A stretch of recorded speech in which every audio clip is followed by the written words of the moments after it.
So brilliant. Thanks a lot, Chloe, for taking a bit of time out of your, I'm sure it's a very busy schedule to spend a bit of time and getting a bit of insights from yourself.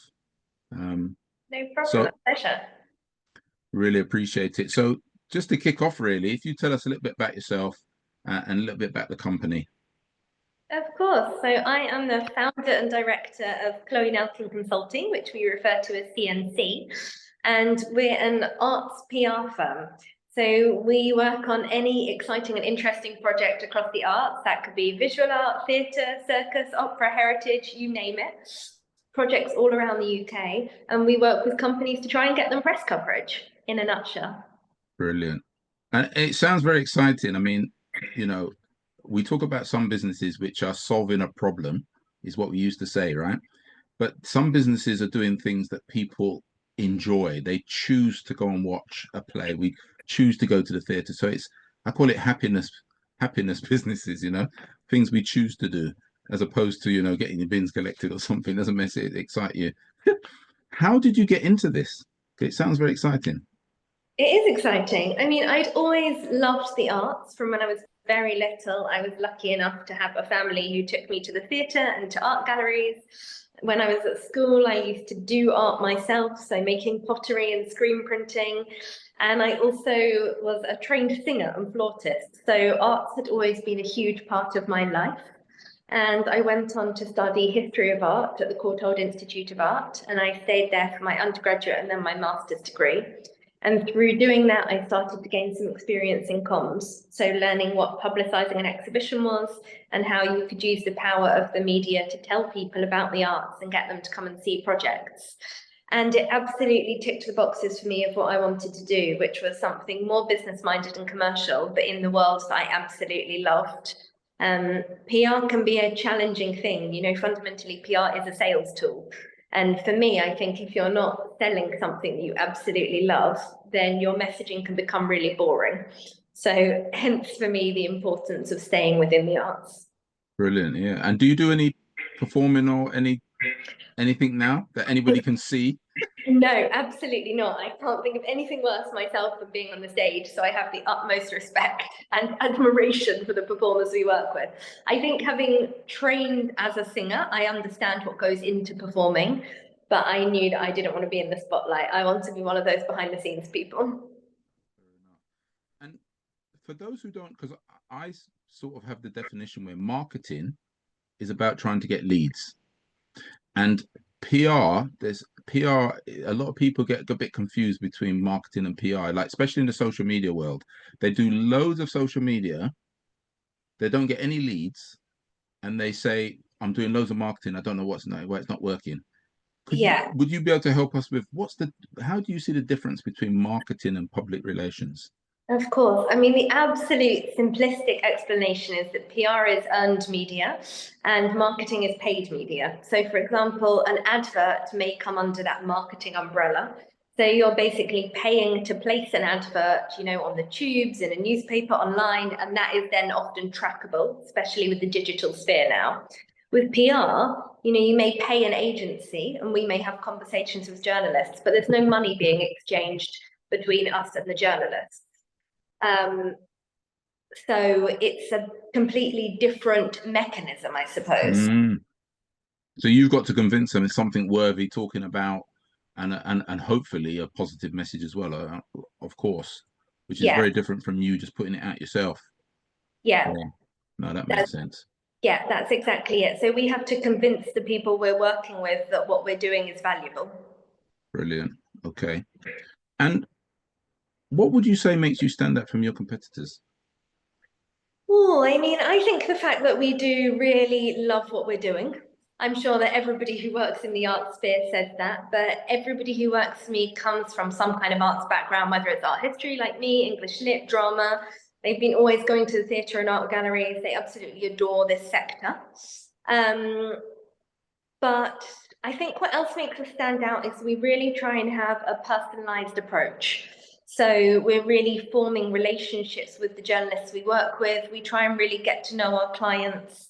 so that we know where do they want to be written about, what's the important story behind their production, and then we try and convey that to the journalists. So we're not just going for a blanket approach where we mail merge or BCC out a press release. We're trying to really connect with the people that we're working with and make sure that personal messaging is conveyed. Also, when we spoke, you mentioned that you're broader as well, that some are very narrow, just do theatre or just do one avenue. You seem to do quite a wide range of Yeah, arts. most definitely. So we work across the arts. So we are still very much arts, and that focus is important to me. You know, we're not going to go and suddenly do a sports team, for example. That arts focus is important. But because we are cross arts, like I said at the beginning, that could be theatre, visual art, opera, circus, heritage sites. I think it means that we have some broader conversations with journalists. So we're not just calling up a member of the press and going, oh, here's another theatre show, here's another theatre show, no matter how different those projects are. If someone, Mm, you know, isn't covering theatre for a week, for example, we're still able to have a conversation with them about another project that we have. brilliant, yeah. And of course, whilst you're clearly, very good and very strong in the PR, you still got to run a company. You got to do the day-to-day running a company, which is your company, not just what people see outside. Yeah, What sort of thing? Yeah, what have you learned from that journey about being a founder and being a CEO of a company? I mean, it's a lot to do. Yeah, I mean, it's hard. I think a lot of my day to day now is running a company, like you say. So, not so much getting into the nitty gritty of account. And it's very rare that I act as an account manager now. So, I'll often be going out and meeting with new companies, going out to check things out, to see how works are developing, keeping on top of industry topics so that I can really share that with the team. So I suppose what I've learned is the importance of conveying my knowledge to the people that I work with. Like I've run the company for nearly 15 years now. I've been in this sector on and like for 20 years, really, if I think about, you know, when I started doing work placements while I was still at school. So Mm, it's looking at what I've learned over the time, my knowledge of how the industry's changed, my knowledge of what people want. And that's what I try and really bring to my day-to-day running of the company. brilliant. Do you have a typical day, or is it very untypical? It's very untypical. So, you know, my days tend to revolve around meetings. And that could be, you know, chatting to people on Zoom, them coming into the office, going out and about for meetings. But my days are very random, I suppose. I could often be traveling over the country to see clients' work or to be involved in launches of shows. I could be up in Edinburgh, where we also have an office, meeting with clients up there. I could be going to a rehearsal room to check out a show that's being developed that we may be working on in 2 years' time, mentoring team members, interviewing staff. My days are all over the place, which is exciting and amazing, but can be tiring. Yeah, I can imagine a lot of work. And just between me and you, do you ever get some good ticket offers? You get somebody says, "Come along to our show," and you think, "Wow, this is fun." I'm very lucky with what I get to see. Let's just put it like that. I can imagine you get, a bit behind the scenes stuff as well, which must be nice. Yeah. Yeah, and it's interesting because it is an interesting thing. As a child, I was lucky. My mother was very into theatre, Okay. um, and growing up where I grew up in northwest London, just a working class kid, we went to the London Palladium to see things like My Fair Lady and The King and I when the top stars were in it. And it Yeah. was only just last week I was at by the London Palladium. It brought back all these memories to me. I was just around the corner. Somebody met me, and as you said, people who go to the arts, they can have these magical experiences that you can never. I don't know. It's just something that it's always inside you, isn't it? Once you've experienced that, I just those two particular plays, I'll watch them at Christmas every single year on TV because I just love them. And if they're ever performing, I'll go and see it because it's just magic in my heart from a as a child. But it is, I think you're right when you say magic, because that's what when you go to the theatre, you watch magic in front of you and you're completely transported into this different place and you watch storytelling happen at its very heart. And sometimes you see things on stage and you go, oh my God, what happened? How did they do that? Yeah. A very personal, intimate, incredible experience. Even, in the bigger spaces like the Palladium, there's still something so intimate about buying your ticket and watching someone on stage perform that story for you. Yeah, it is magical. Is that in a sense another challenge? You've got obviously a good group of staff there, and you said they're passionate about the arts, but there's that bit of being the founder or the CEO which says it's all well and good, we all love the arts, but you've got to perform, and maybe there's KPIs and stuff like that. How do you navigate that challenge between we're all having fun and we enjoy what we do, but then again there's a bottom line, you still got to deliver. So it's kind of like it's not always easy to know how to manage that. How do you juggle that? Completely. I mean, when we're matching personnel at CNC up with a project, we try and really match the team member to the project. So everyone is working on projects that they really enjoy. So it's not as simple as just going, oh, I love theatre, I'll come and work at CNC, or I love art, I'll work at CNC. It's then about really making sure that they're working on projects that they feel invested in, either with the people that are involved in those projects or the themes of the project. But you're 100% right that, fundamentally we run a business and clients bring us on to get results for them. The challenge with press will always be that there's no guarantees. So we can work really closely with the media and have those relationships and normally get great results. But I can never promise a client that we're going to get them, on the front page of a national newspaper, because as I Yeah, said before, money's not exchanging hands between us and the publication.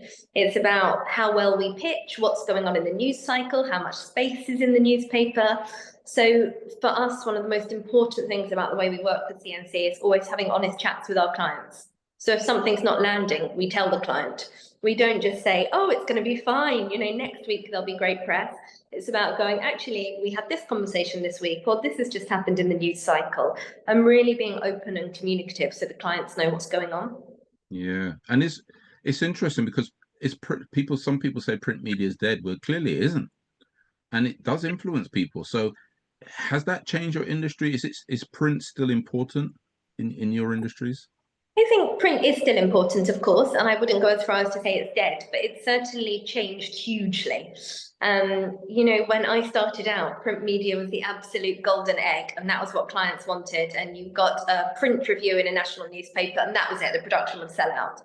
And the world had changed, and newspapers have changed. And now, so often, you will get higher engagement and higher readership with a digital article, and it could be a digital article from that same newspaper, but actually the reach of the online article is bigger than the print. And we're seeing, huge shifts over the years with print newspapers that aren't in print anymore, that are online only, newspapers stopping being daily and dropping down to weekly. So there are big, big shifts in the market. So I think the digital sphere has really taken over. You look at the rise of social media, that wasn't something that I had to contend with when I started. Mm, yeah, it really is quite amazing. I do some writing as well, and it's interesting that virtually nobody I speak to buys a copy, but they No? do engage online. Yeah. So it's kind of interesting. The world has changed, as you said, but then you can get more interaction than you would have before. So it's kind of like it's interesting, yeah. Completely. So, But then people still love seeing themselves written about in print. I think we'll of never course, forget that. yeah, and a picture of yourself and all that stuff. So I get it. So, who would come to mind if I said, or do you have a role model or people that you admire that are successful, or what is success? It's all relative, isn't it? Yeah, I think it is all relative. I mean, I don't think necessarily a role model as such, but I went to a school that really championed empowering women and strong women being at the helm of things. And I think that combined with a very supportive upbringing that submerged me in the arts, it has got me where I am today. So, the founder of my school, it sounds really cliched, but, pioneered the vote for women and suffrage for women.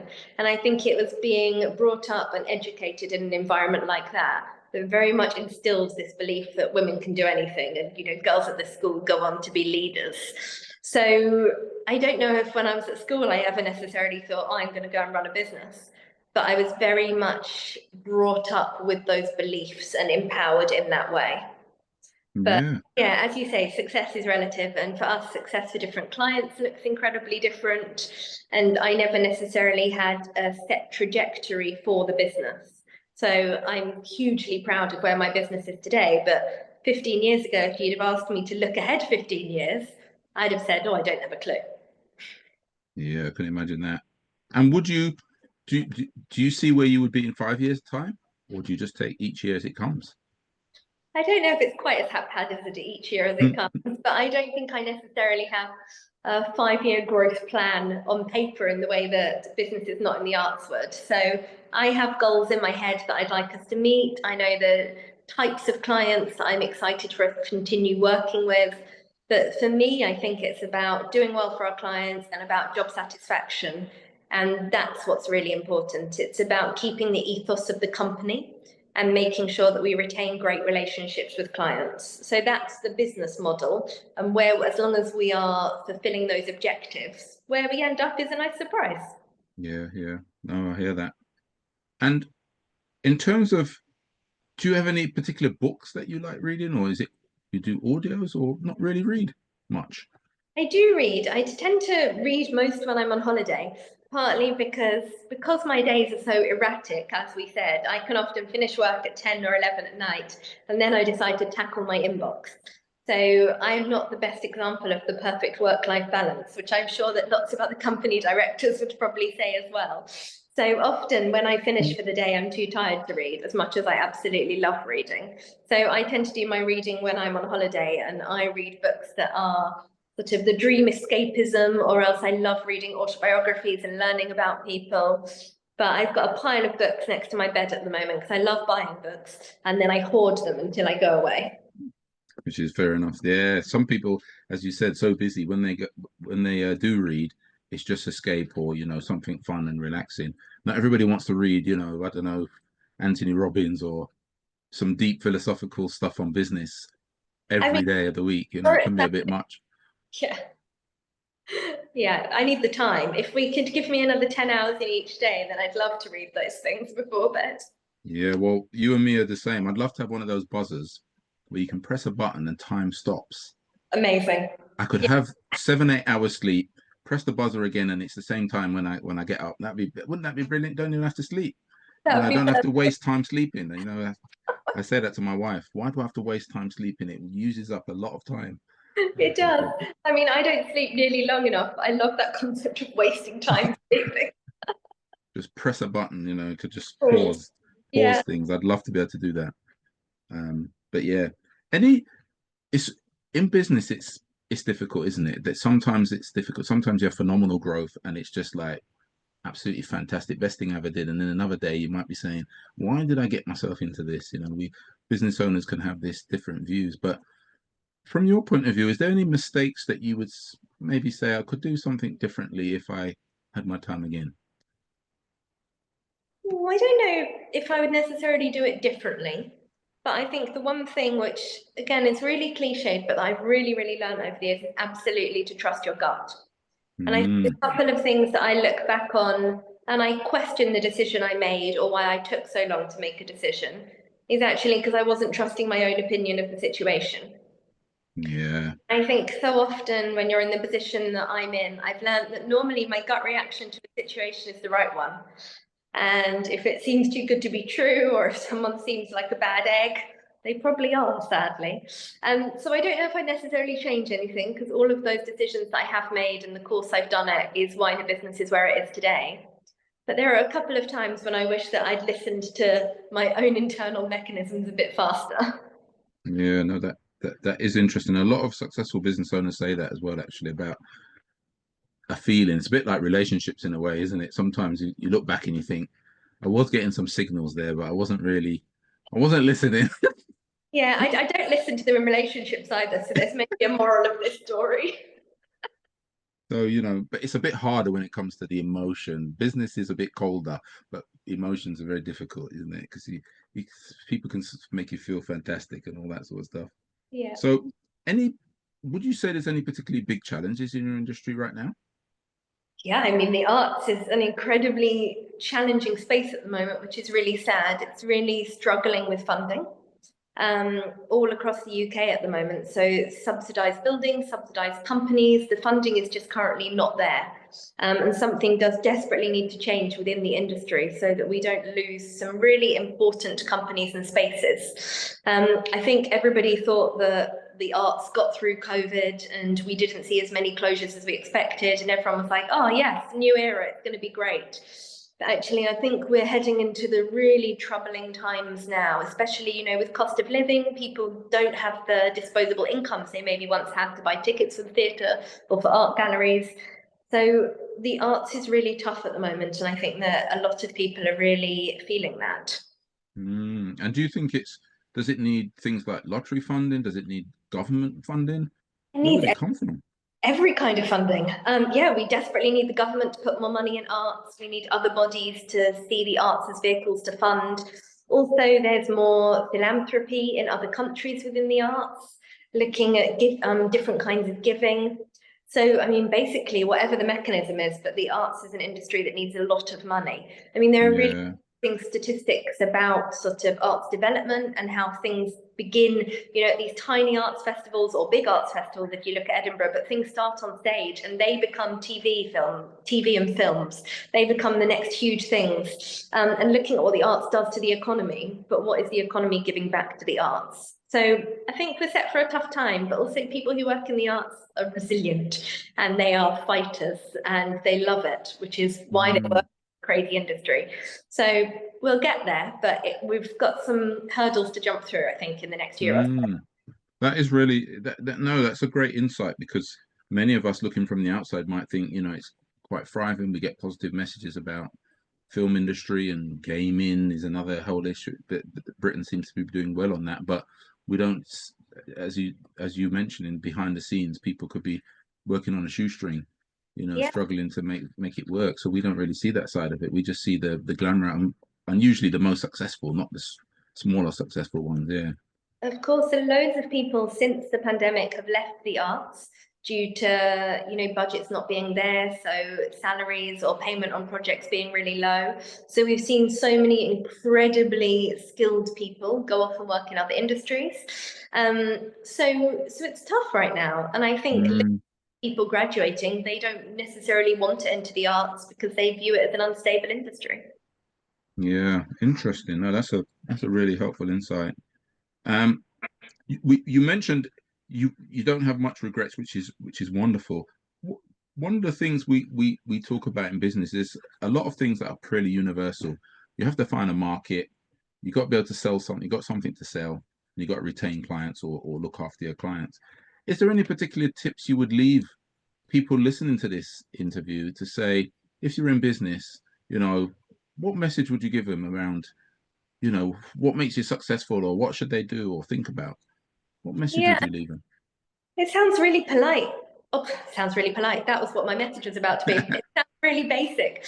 But be polite to people and be honest with people. And I think that's something that's so undervalued. But actually, having good manners in business can get you an awfully long way. So following up with people, saying it was nice to meet them, thanking them for their time, I think is so important. And it's those old-fashioned values that we base the company ethos on. But yeah, also being honest, like I said to you before when we were chatting about, we have these honest chats with our clients. But for us, that's how I think we build up great relationships with our clients. So I think if more people could be honest and polite, maybe the world would be a better place. Yeah, it's really interesting you say that. I have that kind of conversation sometimes with my wife behind the scenes because working with different business owners, but prospects, how people can, as you said, be very rude in business for no real reason. That somebody contacts you and then you try and contact them back and they just don't bother to return your call and you think, but you contacted me. Yeah. So it's just bizarre. So yeah, it can be, people can say they're busy and all the rest of it, but as you said, a quick response to say, I found somebody else, or I'm not Yeah. available, I'm on holiday, or whatever, goes a long way, as you said, in building relationships. People who just don't bother to reply leaves the person feeling quite bad, really. Especially if you started to build a relationship, it looked like it was going somewhere, and then nothing without any explanation is really odd. As I said, I take it to like dating. If you're with somebody and then suddenly they They ghost you. They just disappear. You think, well, what did I do? It's Yeah. just It's bizarre. true. So I really like that. That honest, polite, and you said things like as simple as saying it was nice to meet you. I mean, I'm a great believer in the old-fashioned postcard, and Yeah. people love them. When you send somebody a postcard and say, "Hi, Chloe, it was really nice to meet you," people Yeah. love it. If you ring them up, they got it on the desk because they really appreciate it. So I do try and teach that. And you talked about building relationships, which is I think is massive. Some people say the relationships you build is really tells you what sort of person you are. But yeah, But I brilliant. like what you just said in that relationship analogy, because there's no excuse for ghosting in your personal life, and anyone who does that should be ashamed of themselves. So why would you do that in business? It's exactly. Yeah, in business, it's just it's still a human being. It's not a computer. It's a human being on the end who's wondering, what did I do wrong? Exactly. And you can't. It's very difficult to improve if you don't know what you might have done wrong. At least a bit of feedback and say, look, the price was too high or whatever it is, just helps you develop your business. But if you don't say anything, nobody know that you just, what does that mean? Nothingness doesn't mean anything. You've got no idea what it means. Did I do something wrong, or was it you didn't get the email, or what happened? So Yeah. yeah, no, that's really brilliant. Um, Brilliant insights. I really appreciate it. Saw your energy, which is really nice too. And just want to say thank you for taking time out to share some nice insights and nuggets in your world. Not at all, a pleasure, and thank you for chatting to me. Brilliant. Thank you so much.